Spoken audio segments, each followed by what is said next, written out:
The question before the House today is how to respond to one of the most abhorrent uses of chemical weapons in a century, slaughtering innocent men, women and children in Syria. It is not about taking sides in the Syrian conflict. It is not about invading. It is not about regime change or even working more closely with the opposition. It is about the large-scale use of chemical weapons and our response to a war crime, nothing else. The weapons inspectors are in the midst of their work and will be reporting in the coming days. That is why today could not have been the day when the House was asked to decide on military action. For this House, it is surely a basic point.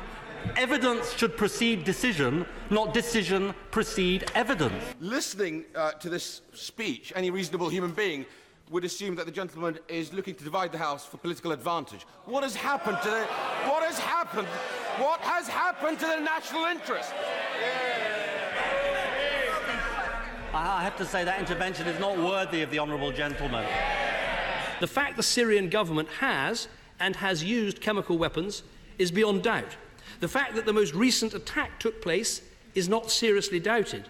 The Syrian government has said it took place, and the evidence that the Syrian regime has used these weapons in the early hours of the 21st of August is right in front of our eyes. If the decision, as some of us believe, has already been made in Washington and agreed by the government here, then that's really why we're here, because Washington feels there should be some bombs falling this weekend. At this very moment, the Assad regime in Damascus are watching very carefully as to whether they will get away with what they have done. If there is no international response of a significant kind, then we can be absolutely certain that the forces within Damascus will be successful in saying, well, we must continue to use these whenever there is a military rationale for doing so. The Syrian rebels have got plenty of access to sarin.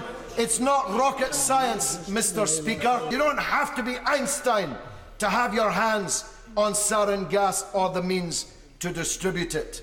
Russia and China say no to war. So do I and most people in this country. From all the evidence we have, the fact that opposition don't have chemical weapons, the fact the regime do, the fact they've used it, the fact they were attacking the area at the time, and that intelligence I've reported, that is enough to conclude that the regime is responsible and should be held accountable. It is no more pleasant to be killed by a cruise missile than it is to be killed by gas.